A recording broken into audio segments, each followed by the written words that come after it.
nos dirija la palabra el señor Marcelo Álvarez, presidente de la Cámara Argentina de Energías Renovables. Lo recibimos también con un aplauso.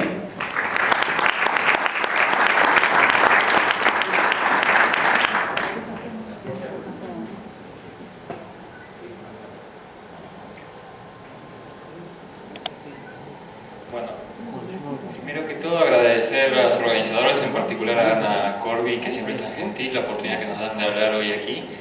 Voy a tratar de ser atractiva la charla para poder presentar en términos coyunturales algo que es transgeneracional y identificar una oportunidad de cambio. Alguna vez escuché a un presentador que decía que para que una presentación resulte inspiradora tenía que ser corta, sin soporte audiovisual y hablando claro y lentamente. Mi presentación de hoy carece de las tres virtudes, espero que puedan sobrellevarla. Y lo que quiero ayudar con el soporte audiovisual es, a partir de un estudio de caso específico, ver lo que está pasando con la matriz eléctrica argentina en este momento y cuáles son las oportunidades que tenemos para diversificarla. Lo bueno de venir después de un panel de cambio climático es que la cancha está parcialmente marcada y nos permite mostrar aquí algunas asimetrías específicas más allá de lo ya comentado por el doctor Barros y el doctor Canciani. El consumo de energía per cápita en distintos bloques económicos y geográficos es muy asimétrico. Por poner el caso, se ve aquí lo que consume per cápita los países industrializados respecto de la segunda parte, que es el promedio de América Latina. A partir de esas asimetrías se llegan a otras asimetrías que tienen que ver con el índice de desarrollo humano, con el desarrollo general. Este gráfico, que puede ser conocido por muchos de ustedes, pero por muchos otros no, son los 5/5 de la población mundial. El quinto más rico es el quinto superior y los otros 4/5 son los quintos más pobres. Se hizo muy famoso en la década del 90 porque de aquí viene lo de la teoría del derrame y de que los pobres iban a recibir el desborde de riqueza cuando los ricos saturaran. Teoría obscena desde la base, pero bueno, primó durante mucho tiempo. Lo interesante de este gráfico, para los que no tienen referencia, es que todos los que estamos aquí presentes, más allá de los matices que tengamos entre nosotros, estamos en el quinto más rico. Y que esas asimetrías tienen una relación directa con el modelo de desarrollo y el consumo de energía. Y vamos a ver en detalle, el quinto por ciento más rico concentra el 85% de prácticamente todo: infraestructura, bienes, ahorro. Y vamos a ver que hay una relación directa en el desarrollo de las comunidades. Aquí lo que se muestra es que la población urbana desde el año 2007 ha superado a la población rural y el fenómeno de concentración trae aparejado asimetrías. En el caso superior se ve lo que pasa en la India, donde el 75% de la población sigue siendo rural, pero el 85% del Producto Bruto es generado en los conglomerados urbanos. Esas asimetrías tienen también un correlato directo con la calidad de vida de la gente en un lugar y en otro. Esta es la primera idea fuerza que voy a tratar de transmitirles hoy. Los mapas de radiación solar, para el caso del aprovechamiento de energía solar, carece de importancia si es plano horizontal, plano inclinado, promedio anual, peor mes del año. No pretendo decirles nada técnico con esto. Lo que quiero que vean intuitivamente es mayor color rojo, mayor radiación. Y dentro de los trópicos es donde los países en general tienen mejor disponibilidad de recursos. No solamente allí, pero es donde mayor intensidad tiene. Y que dependiendo del tipo de aplicación pueden hacerse aplicaciones de energía solar independientemente de la latitud. Dicho esto, el principal mercado mundial durante muchos años fue Alemania, hasta este año que fue superado por China, que ahora lo vamos a ver.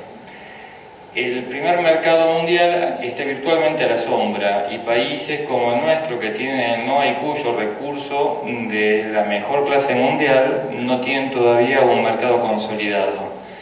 La primera conclusión de la presentación de hoy es: el recurso condiciona pero no determina. Lo que determina es el marco regulatorio, los incentivos fiscales y la financiación para poder hacer obras de infraestructura. Vamos a verlo en detalle. No No les pienso aburrir mucho con cosas técnicas de mercado internacional, pero lo que quiero mostrarles es que el mercado de la izquierda, del lado de ustedes, ha sido la electrificación rural dispersa con medios de energía solar fotovoltaica durante muchos años. Hasta el año 2009 en Argentina no había sistemas conectados a red. Por otra parte, en lo que es su derecha se ven sistemas que no almacenan energía, sino que inyectan energía directamente en las redes. Ocasionalmente también pueden almacenar, pero el centro está en optimizar la inyección anual de energía en el sistema. En el medio es la base de este gráfico de crecimiento exponencial, que ahora vamos a ver en la siguiente más en detalle, es lo bordó es el crecimiento del mercado conectado a red, conocido on-grid o grid-tie en el jerga internacional, y la línea casi imperceptible amarilla es el crecimiento del mercado izquierdo, del off-grid, el que no está conectado a la red y almacena baterías. Tenemos alrededor de 1.500 millones de personas a nivel mundial sin servicios eléctricos. De esos 1.500, entre 35 y 40 en América Latina. De esos 35 y 40, 2 millones en Argentina. Debieran ser los primeros de la cola. Y cuando hablamos en términos de mitigación de gases de efecto invernadero, si yo reemplazo mecheros de querosén, velas, consumos precarios de energía eléctrica que son muy caros por unidad de energía, en lugar de desplazar ciclos combinados europeos, estoy mitigando, si me avengo a los números del Banco Mundial para PERMER, que es el programa de electrificación rural dispersa en Argentina, hasta 16 veces más por unidad de energía en términos de toneladas de gases termoactivos mitigados. Entonces, no solamente debieran ser en términos de equidad y justicia los primeros de la cola, sino que es donde más rendimiento relativo se tiene en términos de mitigación el llegar a las comunidades dispersas sin servicio eléctrico. Como los grandes números no están en esas comunidades, y 2/3 de esas comunidades, en el caso argentino, están estructuralmente fuera de la red, no están ni lo van a estar en el futuro previsible, es imperativo que las políticas gubernamentales de desarrollo y de extensión del factor de cobertura contemplen esas comunidades. PERMER es un paso en la dirección correcta, pero tenemos todavía 2 millones de personas en esa condición. Esto, como les contaba, es el mercado fotovoltaico internacional mostrado por bloques. Lo interesante de ver es el celeste, es Europa, que fue históricamente el driver del mercado y que desde hace 3 años está perdiendo su participación relativa a manos de Asia. Hay una guerra comercial entre bloques, entre Asia, Europa y Estados Unidos, que ahora vamos a ver tangencialmente parte de un caso, porque es ilustrativo del rol de Argentina y de las cosas que debemos hacer políticamente, pero es notable ver que el crecimiento es exponencial, pero si ven la capacidad que se adiciona año a año, China es el segundo empezando a la izquierda, a partir de la capacidad que adiciona año a año a su mercado interno, va a ser el primer mercado mundial en 2 o 3 años, desplazando a Alemania. Ya es en términos de volumen anual el primer mercado del mundo el corriente año. China ha desarrollado un mercado interno que antes no tenía, tanto para conexión a la red como sin conexión a la red, como resultado no solamente de la planificación de la infraestructura local, sino para darle un posible flujo de fondos más previsible a sus empresas. 7 de las 10 empresas del mundo más grandes en términos de productor de módulos fotovoltaicos son chinas. Entonces, al estar en guerra comercial con los otros bloques y no tener históricamente un mercado interno muy importante, cuando sufría barreras a la exportación, sufría mucho el flujo de fondos de sus empresas. Vamos a ver en qué está la región, para no ver solamente el mapa grande, sino el mapa chico. Todos tenemos muertos en el placar. Yo fui 10 años gerente regional para Latinoamérica de 2 multinacionales, de BP y de Total. Y lo cierto, visto desde en general los mercados de infraestructura en Latinoamérica, el orden siempre es Brasil, México, Argentina. En el caso de renovables, Argentina hoy está perdiendo el tren respecto de países mucho más pequeños en términos de tamaño de sus economías y de sus sistemas científicos, porque no ha tomado las medidas adecuadas para impulsar las renovables, y vamos a verlo ahora mismo. En términos de solar fotovoltaica, las aplicaciones se van diversificando. Algunas son en áreas urbanas, reemplazando materiales o es como segunda piel de edificios ya construidos, y en otros casos naves industriales o parques en piso donde el precio de la hectárea y las condiciones de contorno lo posibilitan. Las centrales son cada vez más grandes y aquí hay una discusión filosófica, también en términos de extensiones de territorio. Estados Unidos ha adoptado un modelo que es el mismo que tenía con la energía convencional, sea centrales de carbón o centrales de cualquier otra tecnología. Con solares genera grandes cantidades de energía lejos de los centros de consumo y luego los transporta y distribuye. Y Europa ha optado por techos, fachadas, naves industriales, descentralizando la generación y haciéndola más cerca del consumo y disminuyendo las pérdidas. Esto es más virtuoso, pero también tiene que ver con las condiciones de contorno geográficas de un lugar y otro. Y vamos a ver en breve cómo podríamos hacer para Argentina algo intermedio. Argentina empezó en el año 2009 la conexión a la red. Este fue el primer proyecto en San Juan, que fue un pionero de la región. Cuando se construyó esta planta en el 2009, era la más grande de Latinoamérica. Hoy hay contratos en Brasil por plantas de 350 megavatios, o sea que vean cómo creció el mercado. Si en el 2009 la más grande de Latinoamérica era 1.2 y hoy en Brasil hay contratos por 350. Luego de eso vino Genren, que fue mencionada más temprano. Genren es consecuencia de la ley 26190, que tiene como meta el 8% de la matriz eléctrica con renovables en el año 2016. La ley fue promulgada en el 2006, reglamentada en el 2009 y tiene como objetivo el 10% a 10 años, y eso se cumple el año que viene. Está en este momento en discusión una modificación de la misma, que ahora vamos a ver con algún detalle. Cambia el 10% del 2016 al 2017 y llega con metas subsiguientes hasta 20% en el 2025. El problema con la ley es que fue un estímulo interesante desde lo cualitativo, pero no tuvo efecto real en el mercado por la falta de financiación, tanto en tasa como en garantía, como en periodos de repago razonables para el sector. ¿Qué pasó con Genren? Genren licitó algo así, redondeando, como 800 megavatios de potencia a instalarse. De esos 800 megavatios recibió ofertas por más de 1200, se firmaron contratos por 780, de esos eran más de la mitad energía eólica y en el caso de solar eran 20 megavatios. Y lo que tuvieron problemas los privados que firmaron contratos a 15 años es encontrar financiación tanto en tasa como en periodo de repago razonables para la Argentina. Una de las barreras era que cualquier banco internacional, público o privado, pedía a Camesa, que era el firmante del contrato, garantías adicionales, porque Camesa no es sujeto de crédito internacional, me animaría a decir que tampoco local, pero que no es sujeto de crédito. Y el problema con eso es que al pedirle a las sociedades vehículo creadas para vender energía garantías adicionales propias, el proyecto se caía. Se terminó ejecutando solamente el 14% de esos proyectos y estamos muy lejos, hoy contando hidroeléctrica de menos de 30 megavatios, renovables 1.4 de la matriz eléctrica, cuando la ley fija el 8 para el 2016. Al estar tan lejos hay que estudiar qué nos pasó y cuáles fueron las barreras y ver cómo las removemos. Además estamos en una coyuntura muy específica que nos va, como los chinos que a mí me parece muy clara la palabra crisis, la tienen especificadas con dos ideogramas, uno es problema y otro es oportunidad. Y la verdad es que estamos ante algo así, tenemos un problema grave, pero también tenemos una oportunidad importante.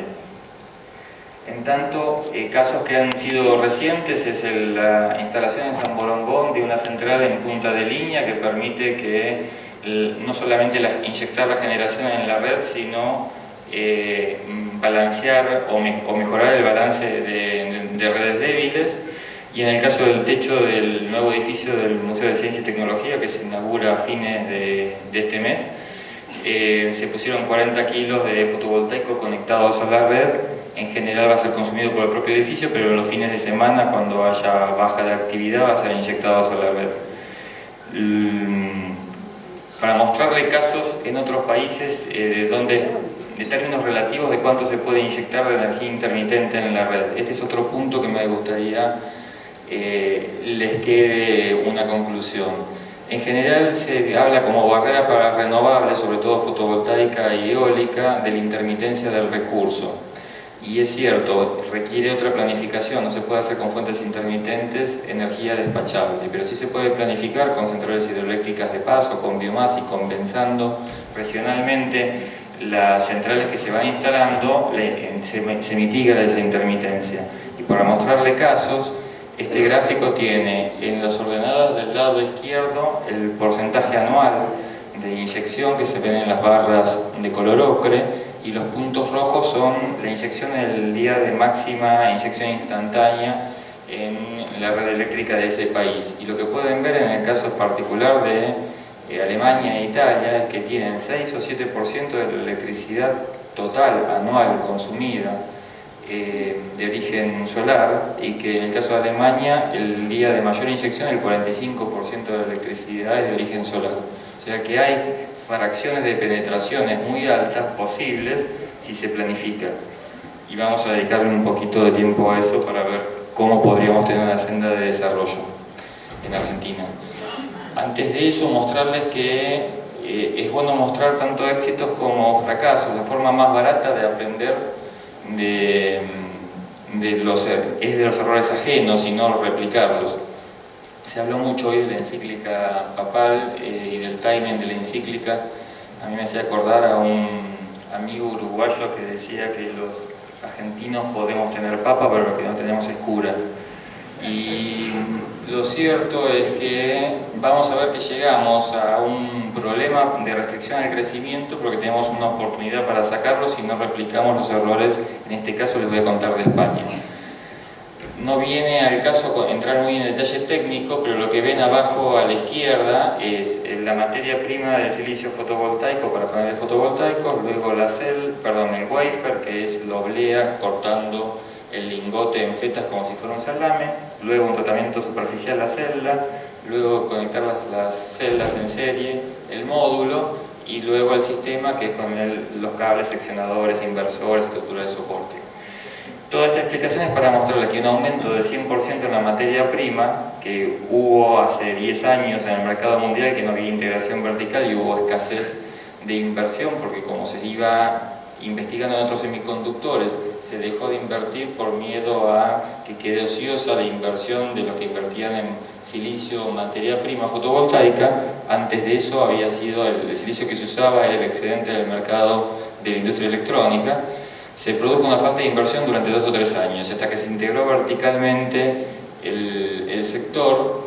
La oferta se vio largamente superada por la demanda, concentrada en Europa, en particular en Alemania y en España.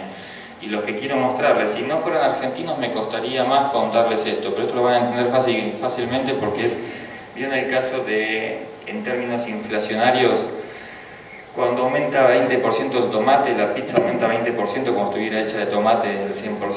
Bueno, en la industria fotovoltaica pasó lo mismo. Lo que pueden ver en el próximo slide, el máximo que se encuentra aquí a la derecha es un máximo artificial en términos comerciales, no producto de cambios tecnológicos, sino de demanda oferta que es superada por la demanda, y genera un aumento de la rentabilidad del que no invirtió. Y eso es transferencia directa de fondos de estados nacionales a rentabilidad extraordinaria de privados. Y lo que quiero mostrarles es, en el caso de abajo, se ve que el sobreprecio en la familia de curvas, el más caro fue pagado por los países emergentes. En el caso de Argentina, de las curvas de abajo en el medio, es la más alta. No ser dueños de la tecnología tiene un costo adicional. Pagamos los errores de terceros en cabeza propia. Y resultado de esto, de esta suba de precios, lo que terminó pasando es esto. Los años 2008-2009, en el extremo izquierdo, en el caso de España, y en el mercado mundial están puestos a propósito, así de antiguos, para que vean lo que pasó. España tuvo una propuesta de subsidio muy ambicioso, un subsidio muy alto, 432 € por megavatio hora inyectado en la red, que no pudo sostener y discontinuó. Primero discontinuó hacia adelante no haciendo nuevos contratos y luego discontinuó hacia atrás interrumpiendo los contratos que había firmado a 15 años. Producto de esa discontinuidad, destruyó 60.000 puestos de trabajo y 75% de las empresas que había invertido mucho dinero en crear. Y si bien el mercado mundial del 2008 fue el único año en que España fue el primer mercado mundial, y en el segundo es como buscando Wall-E, no está directamente, está en otros europeos. España desaparece como mercado significativo porque no puede sostener una remuneración que fue excesiva.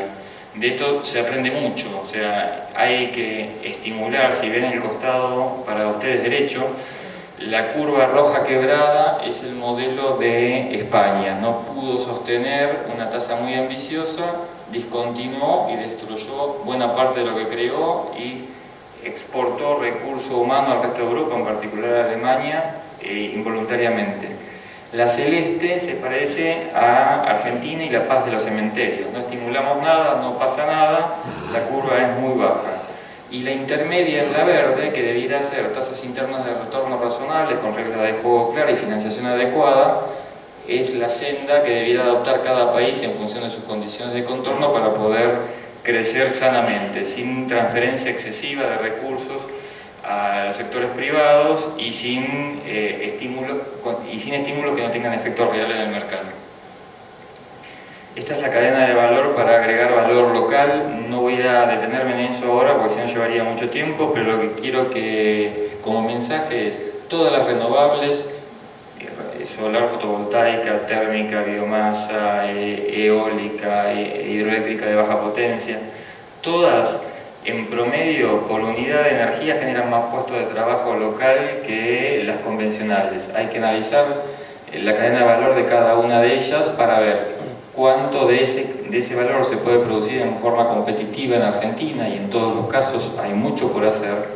En algunos casos hasta el 70%, en otros casos el 50%, pero en todos los casos hay mucho por hacer localmente. Y hacer un estímulo inteligente es evitar que todos los subsidios terminen en China. Las leyes de solar térmica que se desarrollaron en el Mediterráneo fueron muy parecidas tanto en el sur de Europa como en el norte de África.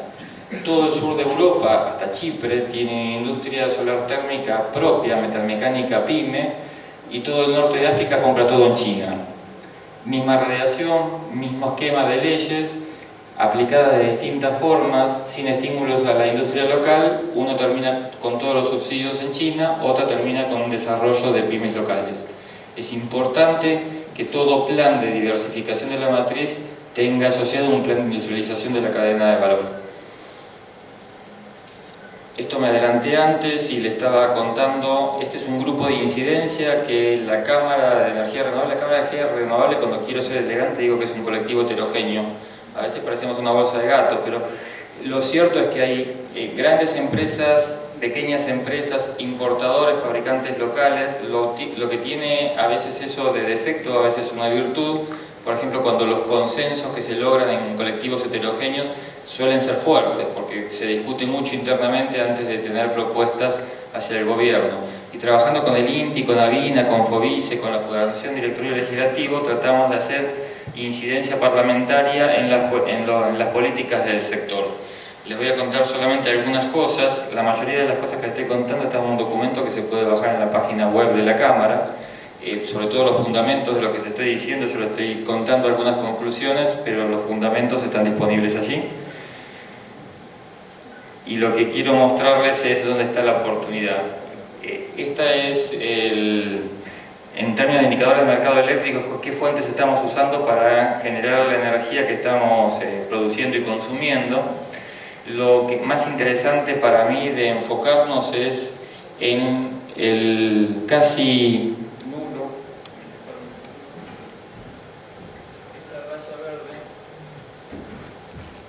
Esa raya verde es lo que se llama en la jerga el Energy Delivery. Son motores que queman combustibles fósiles importados en su mayor parte dentro de containers puestos por Enarsa para alimentar parte de la demanda de pico, sobre todo en centros urbanos, pero no solo en centros urbanos.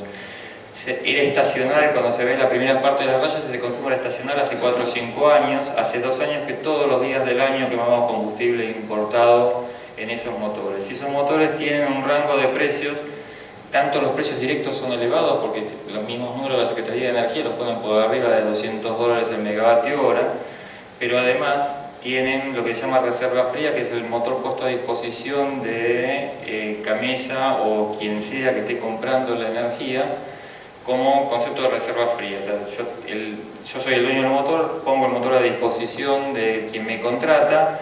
Cuando estoy generando cobro una tarifa, y cuando no estoy generando también cobro una tarifa más baja, pero que en el promedio total de la utilización de ese motor hace números muy altos. El récord que yo he visto, por lo menos con mis propios ojos, es de $1.030 el megavatio hora, estando el rango, considerando sin externalidades, considerando costos directos e indirectos, entre $200 y $700, con la media cerca de $400. Aquí hay sin hacer referencias al INDEC, me gustaría citar la definición de estadística de Humberto Eco, aquella de por si un hombre comió 2 pollos y otro no comió ninguno, el consumo per cápita es de 1. Hay muchos números que al presentarse en forma agregada son mentirosos. Lo que estamos pagando por la energía de punta es de escándalo. Los combustibles fósiles son importados y exonerados de todo impuesto, no bajan linealmente cuando el precio FOB de los fósiles bajan, porque toda la logística de puerto y el modelo financiero de compra de los barcos que lo traen es bastante poco elástico respecto de la baja del precio del crudo, y estamos pagando muy caro energía que contamina mucho. Entonces, no genera trabajo local, está exonerada de todo impuesto, contamina mucho. Entonces, la pregunta que debiéramos hacernos es por qué seguimos con ese modelo y cómo podríamos hacer para evitar caer en esa trampa. Esto que ven aquí, que seguramente no se ve muy bien desde el fondo, es para la Secretaría de Energía cuáles son los costos directos, tanto de capital y operación y mantenimiento, de cada megavatio hora inyectado, sin considerar ninguno de los costos indirectos, ni los costos de reserva fría, ni ningún otro tipo en cada una de las fuentes. Y si ven los 4 de abajo, las 4 de abajo son más caras, que son básicamente el Energy Delivery, son todas más caras que cualquiera de las renovables. Solar empezó teniendo en Genren un precio altísimo de $550 el megavatio hora, eran 6 contratos, había 550, 570, 590. Hoy en Argentina está a $240 el megavatio hora, 4 años después, y nuestros vecinos de Brasil, Chile y Uruguay tienen contratos de $83 el megavatio hora. Otra tasa, otro periodo de repago, los proyectos son capital intensivo. En general el repago que se hace en Argentina es dentro de un mismo periodo de gobierno, porque nadie quiere correr riesgos de cómo va a ser el flujo de fondos futuros. Mientras no cambiemos eso de un lado y del otro, tanto del sector privado como del gubernamental, los precios que tenemos son el triple que nuestros vecinos. Y no tienen que ver con problemas tecnológicos, sino con problemas de financiación y de la modalidad contractual. La ley 26190, sería largo enumerar aquí las modificaciones, pero tiene algunas virtudes y algunos defectos. La versión nueva, para mí el párrafo más importante para decirles es, cuando se hizo la primera COP en Argentina, periodo Menem María Julia Zogaray, se sacó la primera ley de renovables en Argentina que tuvo impacto seminulo. Estábamos muy orgullosos de la primera ley en países anexo 1 al protocolo de Kioto, que ponía ventajas por ley para las fuentes renovables. No tuvo impacto real ninguno. Lo que terminó pasando es que ocupó el espacio de promoción durante 10 años, hasta que en el año 2006 el actual gobierno saca la 26190 actual. 10 años después estamos viendo que no cumplimos la 26190 actual. Uno de los problemas de la 26190 actual es que tiene responsabilidad difusa, dice debe generarse el 8% de la matriz eléctrica con energía renovable, pero no dice en cabeza de quién está la obligación y el eventual incumplimiento, y estamos modificando la 26190 para llegar hasta el 20% al 2025. Una vez más estamos pateando la pelota para adelante. Si esta vez es virtuosa y la modificación de la ley tiene efecto real en el mercado, habrá valido la pena. Hasta ahora no venimos haciendo eso, venimos pateando la pelota para adelante sin que nada de lo que hagamos en la nueva modalidad de marco regulatorio tenga efecto real sobre el mercado. Quiero mostrarles también un ejercicio, no tanto por entrar en el detalle del ejercicio, varias instituciones convocadas por las que aparecen ahí en la publicación. Esta publicación también está en la página de CADER. ITBA, SEARE, ARINA y FARM convocaron a 6 escenaristas que son AGERA, el Consejo Mundial de Energía, CADER, que es la cámara que presido, la Fundación Vida Silvestre, la Facultad de Ingeniería de la UBA y el Foro Ecología Política, que es el germen de los verdes en Argentina, y los invitaron a planificar el futuro energético, en particular el eléctrico, hasta el año 2030. Partimos de escenarios de demanda que eran los de la Secretaría de Energía, y con precios comunes proyectados para cada una de las tecnologías, cada uno hizo una propuesta de escenario futuro. Y lo interesante para compartir con ustedes en un auditorio como este es el siguiente. En el lado derecho para ustedes está la base del año 2010 de generación, y lo que ven es de a pares. BAU es Business as Usual y UR es Uso Razonable de Energía. Son 2 escenarios por cada una de las instituciones que propusieron distintos tipos de composición, tanto en cociendo hidroeléctrica, fósiles gaseosas, fósiles líquidas, renovables, nuclear, carbón e importación. Lo que quiero mostrarles como primera conclusión, esta es la inversión total acumulada en función de las matrices que antecedieron a este slide. Y lo que se ve es que AGERA, que es la Asociación de Generadores, que es la que hizo una propuesta más conservadora, o sea, más fósiles, más de lo mismo del parque de generación actual de Argentina, tiene, concentrémonos en URE, que es la segunda, empezando desde la izquierda, la más baja necesidad de capital para la inversión en infraestructura. Si comparamos, está a casi 15.000 millones de dólares, por comparar contra nuestro propio escenario de CADER, 15.000 millones de dólares más abajo en necesidad de financiación para la inversión inicial en infraestructura. Lo interesante de ver, porque en general no es intuitivo para el que no es especialista del sector, es que cuando nos ven los costos de operación y mantenimiento, el costo es superior en 60.000 millones de dólares. O sea que si uno analiza el ciclo de vida de cualquiera de las renovables respecto de fósiles actuales, en el ciclo de vida está por debajo. El problema que tenemos en Argentina es cómo accedemos a la financiación en tiempo y en forma, a tasas competitivas, para poder desarrollar proyectos de renovables que sean realmente más baratos que lo que estamos haciendo con energía convencional. Hay muchas otras conclusiones, pero esta es la que rompe los ojos, porque en general hay un prejuicio muchas veces basado en verdades parciales. En general, cuando se habla de medio ambiente y hay o cámaras empresariales u ONGs, con honrosas excepciones, se cree que con lo que abogamos por renovables es una especie de lavapingüino europeo burgués con cargo de conciencia que quiere hacer algo porque se siente mal. Y la verdad es que es una oportunidad de desarrollo estratégico, de diversificación de la matriz, tomando en cuenta las responsabilidades transgeneracionales. No debiera ser el centro, que hoy son más baratas, pero hoy lo son. Debiera ser el centro un cambio de paradigma, tanto del modelo de consumo como modelo de producción. La descentralización y generar con renovables más cerca del consumo, en forma más limpia, generando más conciencia en el usuario, debieran ser todos puntos a favor. Lo cierto es que en general las clases políticas escuchan eso como virtudes importantes a tener en cuenta cuando el precio es igual o más bajo que el que estamos consumiendo.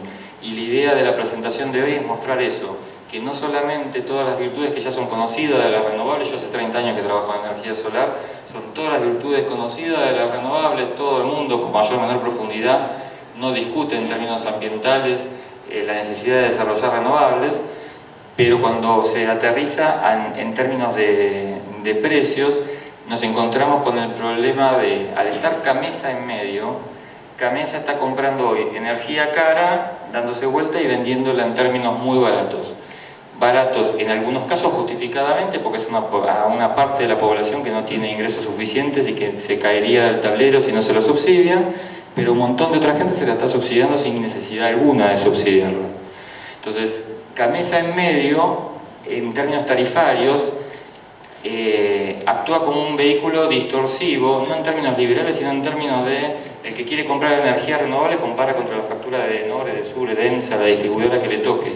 Y esa factura es ridículamente más barata que cualquier fuente de energía, incluidas las convencionales.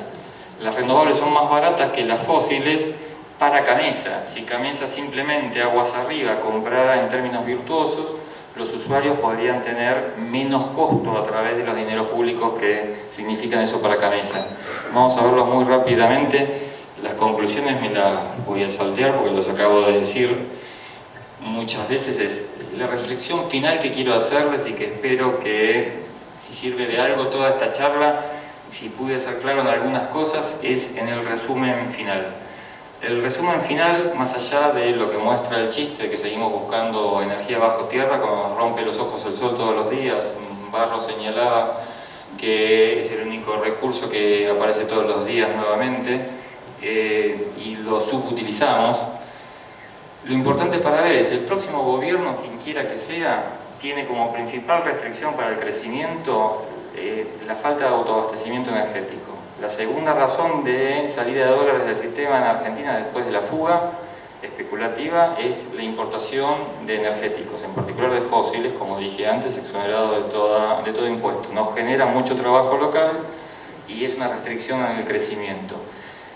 Crecer a una tasa entre 3 y 4% anual para el próximo gobierno significa adicionar al parque de potencia entre 1000 y 1500 megavatios nuevos. Va a tener que reemplazar parte de la capacidad obsoleta de los motores térmicos que van saliendo porque no queda más remedio de funcionamiento, y va a tener que poner mayor capacidad para correr la curva de demanda del mayor crecimiento.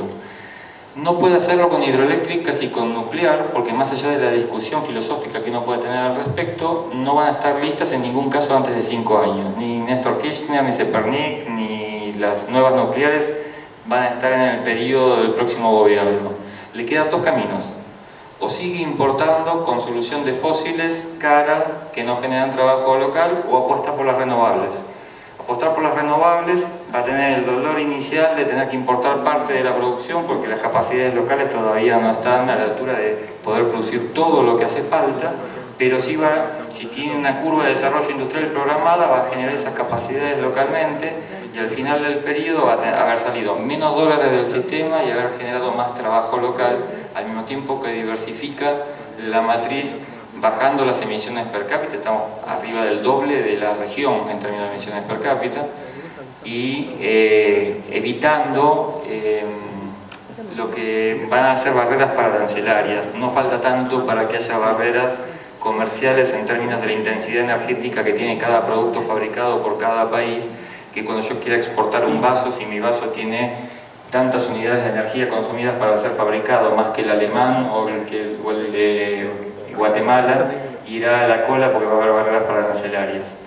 Por último, para tratar de graficar lo que yo creo que es una metáfora, hoy cuando hablaban de cambio climático veían que desde la cumbre de Estocolmo del 72 se pasó por todo un proceso que primero fue discutir si había aumento de temperatura, luego si era un ciclo aislado, luego si era de origen antropogénico, si éramos los responsables nosotros, luego de cuál era la concentración ideal a la que podíamos seguir emitiendo, luego de estrategias de mitigación, luego de reforestación y ahora de adaptación. Mientras discutimos eso, se nos va la vida. ¿Recuerdan la frase de Lennon, que es la vida es eso que pasa mientras nos ocupamos de cosas más importantes? A mí me gusta ilustrar esto con una fábula, que lo importante no es la fábula sino la conclusión.